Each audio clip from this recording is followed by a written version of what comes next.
Morning everyone on a classic Sydney winter, chilly, wet, rainy morning. Great to be inside. I thought I'd start off, I wasn't planning to start with this, probably a lot of you can't see this, but this is the opening page of this week's Australian Doctor magazine, which is a kind of GP journal, if you like, that comes out each week.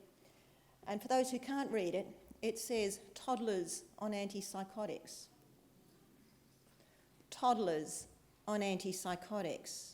This is talking about the use of risperidol in Australia for children. Now, risperidol is a drug that was designed originally for adults with schizophrenia.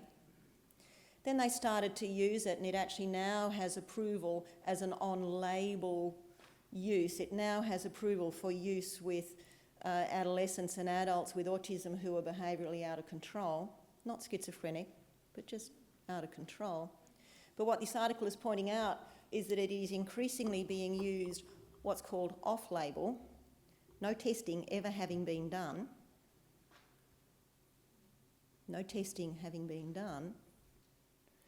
on toddlers under the age of 4, and increasingly children and adolescents, again off-label, no testing done for this.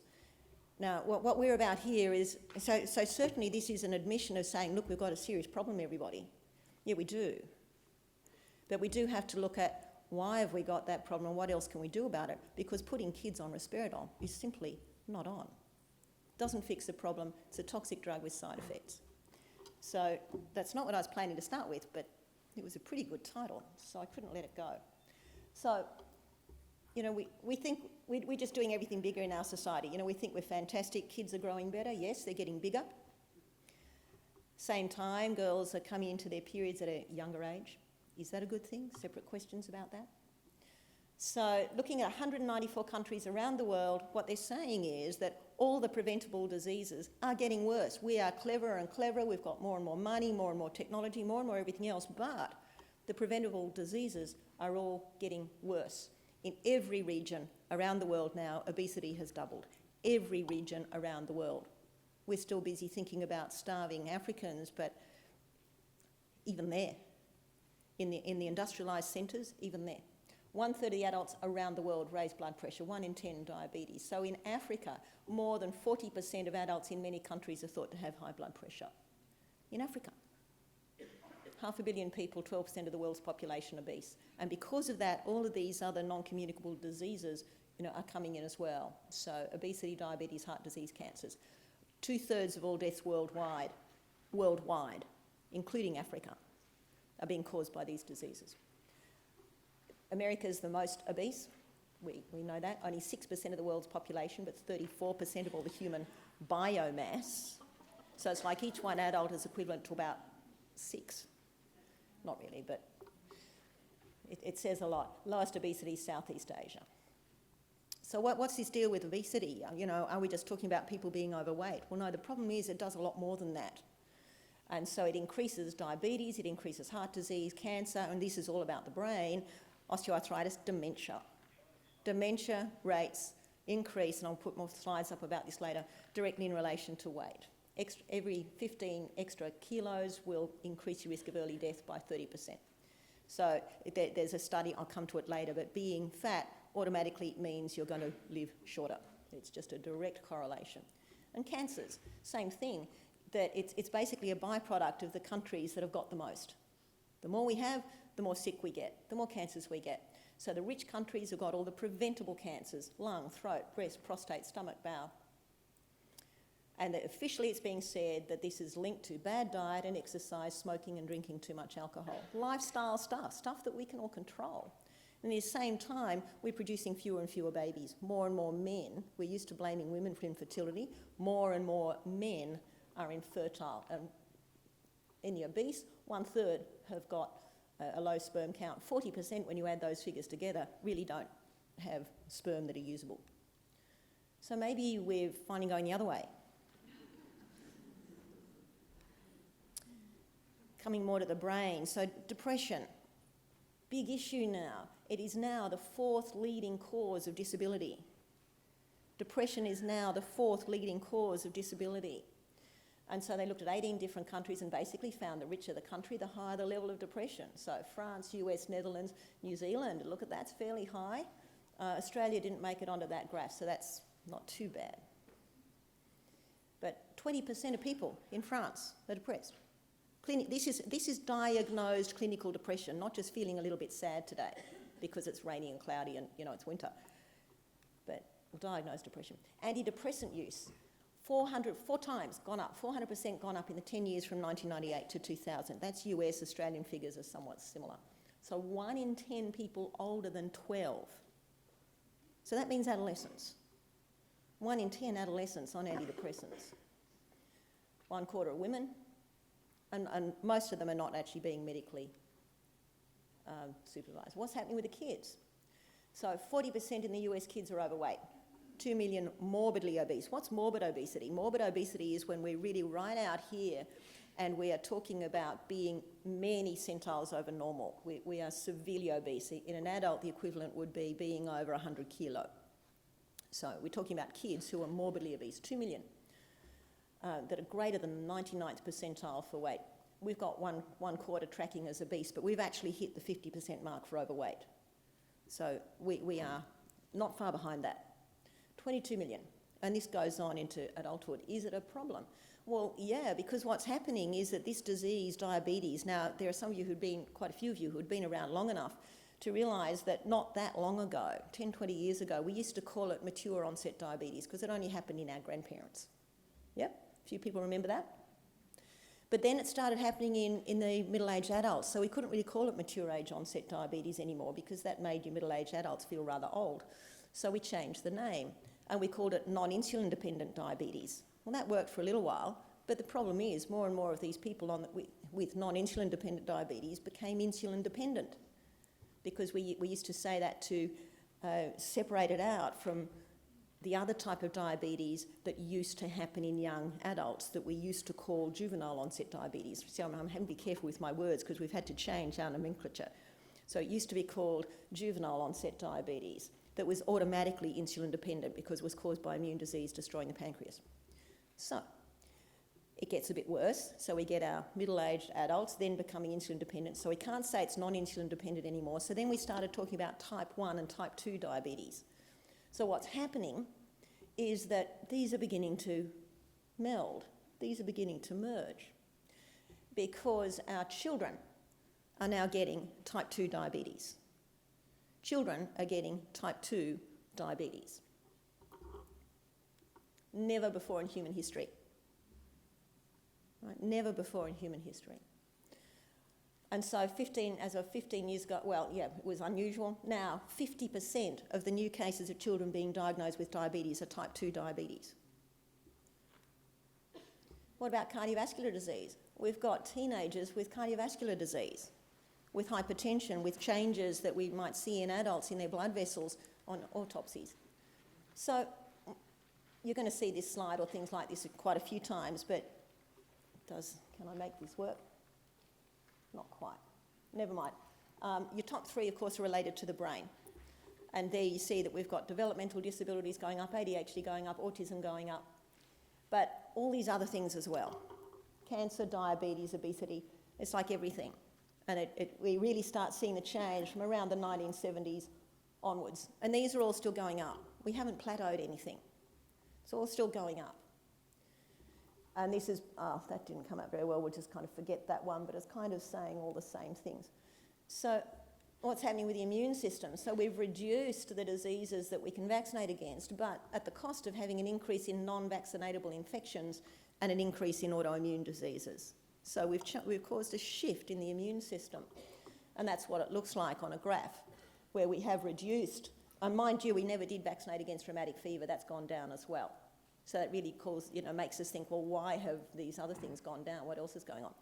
But anyway, these ones have reduced, and all of these have gone up. So otitis media, sinusitis, gut infections, respiratory tract infections, these are all going up, and hospitalisation rates for these are going up. So it means we've got these increasing levels of dysfunction. I've said here in children, but it's happening in adults as well. Oops, sorry, going too fast. So does this matter? Well, the interesting thing is there seems to be a correlation between these increases in infections and neurodevelopmental disorders. So, and these were early studies that picked this up 10 years ago now. So associations between infections in childhood and speech difficulties in boys, asthma, allergies, ear disorders, mental health disorders. Girls are more likely to have an association with urinary tract disorders. So, watch the girls who are getting recurrent UTIs. ADHD, recurrent ear infections correlating with ADHD and distractibility and poor school performance. So there's some kind of correlation that's going on here.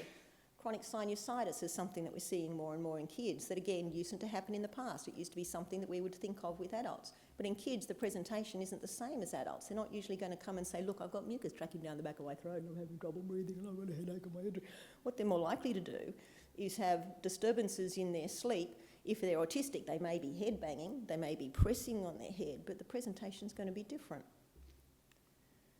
And so so this is the gentleman who first diagnosed autism, described autism back in 1949, and his description's really worth reading. It's beautiful. So here are his description of the first group of autism children.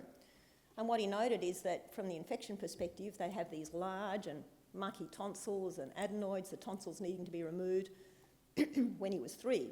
So that was an unusual thing to happen back then. Of course, we do swings with the whole issue of tonsillectomy. So that was back in a time where it wasn't that common to do. It wasn't needed. He was in bed often because of colds, bronchitis, streptococcal infection, impetigo, rheumatic fever, which is a streptococcal disease, repeated colds and ear infections, back in the time when ear infections were uncommon. So you're going to see graphs like this often. So this is the climb in autism. It's continuing to climb. But note also that in this same time frame, we are seeing increases also in your mental retardation, in your epilepsy, in your cerebral palsy. They are also going up, but it's just that they're not going up quite as dramatically. But they are going up. So in other words, everything is going up. I'm not going to spend time on this, you've sort of just been hearing the figures, but basically, it's a hard thing to catch. It looks like we're around 1 in 50 now, but it's still going up. So again, these figures are now already old. This was a publication in 2000, but back in 2000 they're saying, hey, it's now becoming incredibly common for boys to have speech delay. And so much now that you often hear people say, oh, look, he's a boy, it's all right, it's normal if he's not speaking at the age of 3. No, that's fine. Common. We need to remember, and I think this is something I really like you to have as a takeaway message, there is a really big difference between common and normal. We're falling into the habit in our society of saying these things are happening so commonly, recurrent ear infections in kids, it's normal. But if we look back 30 years at what their pattern was, basically it didn't occur. I don't know if it's in this slide or in another lecture I've got, but there was a quote from a textbook written in 1972 that says, oh, there's an apparent increase in the incidence of ear infections. So just because something is common does not mean it's normal. Kids should not be getting 10 infections a year. Common, yes. Normal, no. So it is not normal for boys to get speech delay. Common, increasingly common, not normal. So looking at a study, and again this study is looking a bit old, but on this one they found 1 in 5 kids with a diagnosable psychiatric disorder, mostly boys. Surprise, 2/3 of the time it's boys. ADHD, oppositional defiant conduct, depression. So here again is another graph that's looking at your figures of depression, and this is from 12 and on, and so you can see that even in the 12-year-olds, proper diagnosable depression, sorry, we're running at 5%, 1 in 20. So it's concerning stuff. Now, adolescents. I haven't got the slide in here for this, but there was some studies done quite a while ago that showed that boys who were diagnosed with ADHD and have behavioural disorders in the school environment have a 95%, actually I think it was 98%, really high chance that later in life they are either going to die prematurely, they're going to have a disability, they will have a drug problem, or they will end up in jail. So it's a significant issue. So this is looking at the issue of depression and alcohol, and basically what they found is that 1/4, nearly 1/3 of those who've got alcohol dependency or drinking problems have also got severe depression. They're tracking together. So there's a correlation with drinking, stress, depression, anxiety. But overall, 40%, this is from Ireland, 40% of the young people have got a drinking problem. Now, certainly in the area that I live, Sydney's Northern Beaches, it'd easily be 40%, if not higher. Our area of Sydney is well known for the adolescents having a severe drinking problem. And so with it, what we need to note becomes these behavioural abnormalities. What's happening in the elderly? Well, dementia, we typically pass it off and say, look, they're just getting old. It's a growing problem due to the ageing population, and it increases to 2/3 of those 95 and older in the West, right? In the West. Again, this difference between common and normal. What did they find the risk factors for dementia are in this big study? Ageing, a little bit. Residing in a rural area, what's happening in a rural area? Pesticides and things, used in the farming. Living in an institution doubles your risk. Where do we put, in the West, where do we put all our elderly people? We lock them away, don't we? We imprison them. Diabetes doubles the risk. Depression doubles the risk. Having this particular genetic type, ApoE4, doubles the risk. Hypertension will double the risk. Heart problems for men will double the risk. Taking aspirin will double the risk. Pesticides occupationally will double the risk. So in other words, it's not just age. It's all this other stuff that we are doing environmentally in the West. It's not just age. And so there's talk now about this thing called type 3 diabetes. There's talk now that Alzheimer's disease is actually a form of diabetes, where because of the defect in sugar handling, it's affecting the brain metabolism. So have we got an epidemic of dementia coming, given the epidemic in obesity and diabetes? Is there an epidemic of that about to follow? And the WHO is stating that we've got neurological disorders now as one of the greatest threats to public health. Not cancer, not heart disease, neurological disorders is now representing one of the greatest threats to public health. And this was published in 2006. So unless we do something, it'll become an even more serious and unmanageable problem in all countries. And as Leslie opened with those figures from the UK of the costs of treating autism, that's what's happening. It's not going to be cancer and heart disease that's going to be bankrupting everything. It's going to be what's happening to people's minds. And so here's some more graphs on that. So the neurological disorders and looking at the effect that they're having on everything. So we won't go into that in detail, it's just there. So they think that from 2005 to 2030 there's going to be a 2/3 increase in Alzheimer's. But that's probably not even countering this effect of diabetes, because we're only just getting a handle on the diabetes thing at the moment, and that's, again, looking at some percentages of that sort of thing. So what have we got happening? Metabolic disorders, diabetes, glucose and other metabolic disorders, immune dysfunction, infections, and then neurodevelopmental mental disorders, because the brain is not chopped off at the neck. For years, the psychiatrists have owned it and kind of pretended that it's chopped off at the neck and it's their territory. But unfortunately, the brain is bathed in the same blood that goes around the rest of the body. It shares an immune system that is shared with the rest of the body. It shares neurotransmitters that are shared with the gut. So what is going on in the rest of the body hugely impacts what's going on in the brain. We can't chop it off at the neck. Are we really living longer and healthier? Well, let's have a look at some of the long lifers. And so I love these sort of studies. So this is your Okinawans in red in Japan. Let's see if this will work for me. No, it doesn't like me. Anyway, so your Okinawans are your longest lifers. So Japan, Sweden, USA.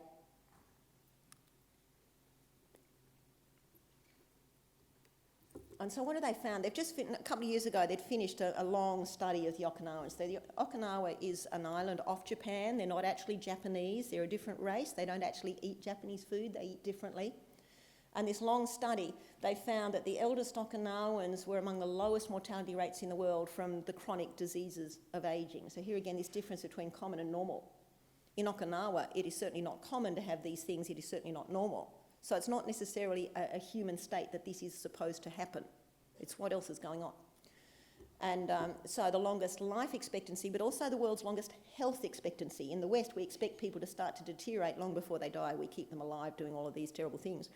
But they actually have the longest health expectancy as well. And they would age slowly, escape the chronic diseases, cardiovascular disease, cancer, dementia, were basically things that came in. And they're extraordinary, they're very lean. Their average body mass, 18 to 22. What they found from this study, there were no fat centenarians. They didn't find any. If we want to live long and healthy, we have to be lean. It's what they know from the animal studies, it's what we know from this. And so here's the dementia picture in Okinawa. So Okinawa down here in the yellow, you can see their dementia rates are running about half USA and Japan. So, as one Okinawan proverb goes, at 70 you're but a child, at 80 you are merely a youth, and at 90 if the ancestor invites you to heaven, ask them to wait until you're 100. Then you might consider it. We think we're really clever if we make it to 100, we get a little message from the Queen. Woo-hoo. It's all in the genes, we think. Massive amounts of money poured into finding genes as the explanation of all of everything.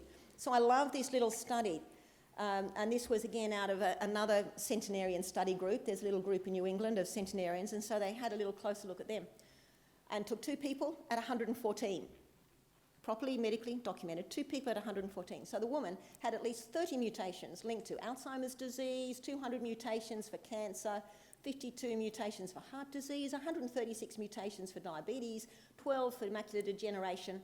She did get diagnosed with macular degeneration after the age of 100.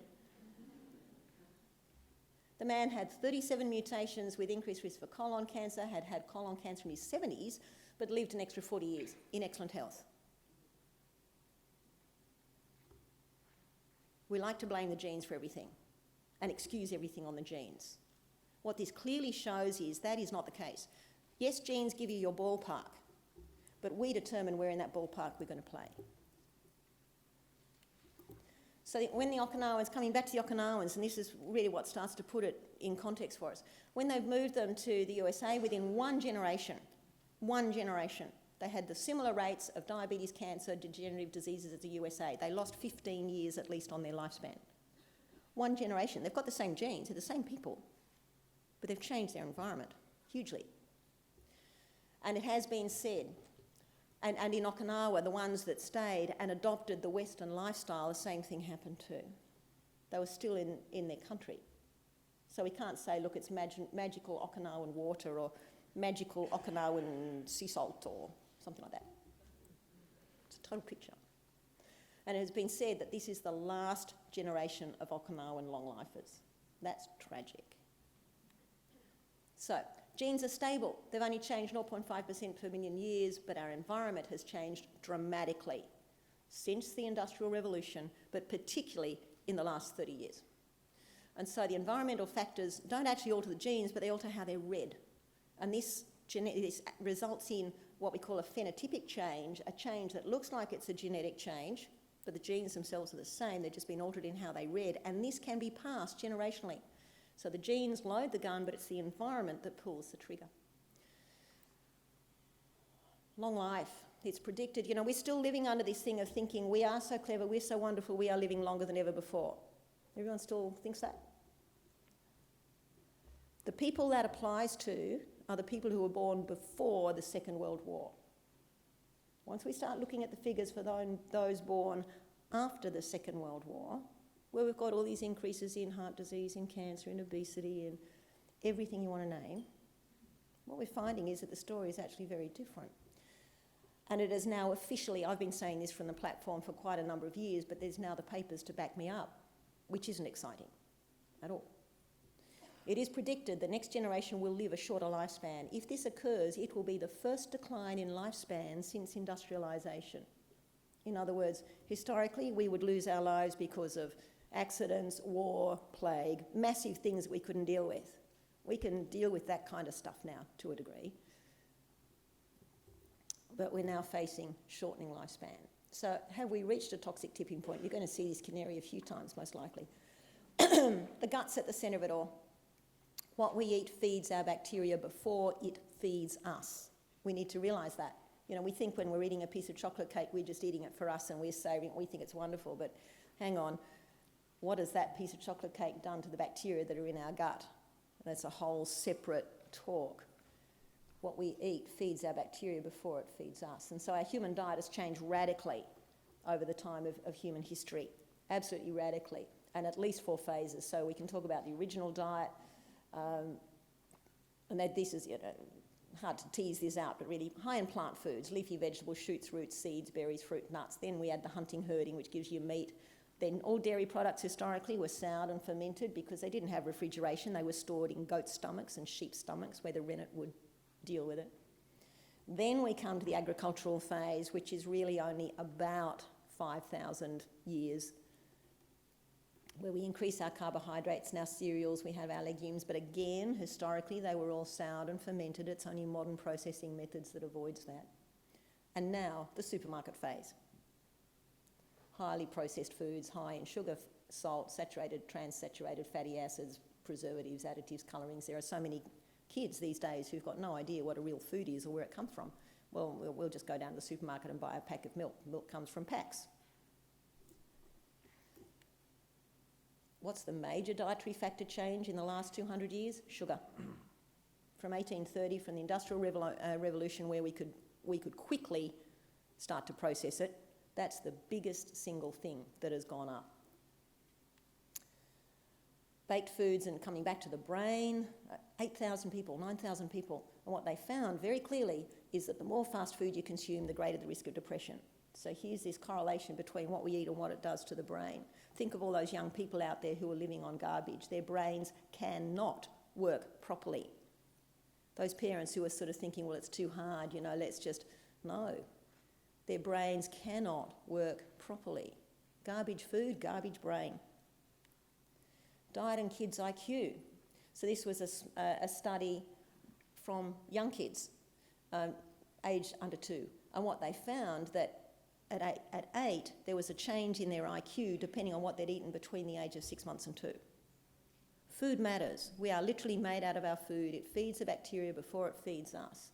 So they ended up out of this study stating brain growth and development in infants is absolutely dependent on nutrition. Not, it might make a little difference, or not, really doesn't matter. Absolutely dependent on nutrition. Back to the Okinawans. The Okinawans have traditionally kept eating a low-calorie diet. They practice this thing called hara hara boo, so they only eat until they are 80% full. We like in the West to, how often do you hear people say, oh, I'm stuffed? We routinely eat to full. No, 80% full. And their caloric intake is only around 1,800 calories today. In the West, we tend to run around 2,500 or plus. And again, coming back to animal studies, heaps of animal studies, well known in the researchers. If you want to increase longevity in the animals, you calorie restrict.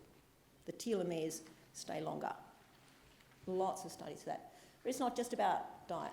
So on to some of the other things with the Okinawans. They have an active social life. They have low stress levels. This is thinking of the bigger picture of the environment. Low stress levels, a strong sense of community. Right? They actually still have community. And that's one thing we've really lost in the West. We've separated ourselves off into our little... It used to be extended... We started off in villages, then we moved to extended families, then we moved to nuclear families, and now, and I think last year or the year before was again the first time in history where we have both more single unit families and more people living alone than ever has been recorded. So we cut ourselves off. They have traditional support networks, respect for older people. In the West, we've totally lost that. We don't respect our elders. We shut them away in institutions. We don't want to know about them. We've lost the wisdom, we've lost the connection, we've lost the everything. Strong sense of purpose, and they will work into their 80s or 90s in the fields. 90 in the fields? What are our 90-year-olds doing if they're still alive? A lust for life summed up by the expression, that which makes one's life worth living. So we have this scenario where really the whole of creation is groaning. The planet and everything on it is groaning. The environmental crisis, resources, loss of species, pollution, population crisis, the health crisis. Again, everything you want to look at. Obesity, cardiovascular disease, cancer, 1 in 2 men, 1 in 3 women, 1 in 3 Alzheimer's disease, 1 in 3 mental disease. And our peak longevity was those born before the Second World War. It is now reversing. Our kids, 1 in 2 allergy, 1 in 4 asthma, 1 in 10 ADHD, 1 in 10 learning difficulties, 1 in 50 or thereabouts autism. And so for the first time in recorded history, our children will die before us. Barring wars or plagues, which are the only things that really did that before. Our children will die before us. We're in peace. there's an urgent need to be restored. We need to reconnect with creation, with real life, real food, real things that were made, simple outdoors lifestyle, activity, connecting with animals. There's a whole heap of the studies all around that. To foods as foods used to be prior to the Industrial Revolution.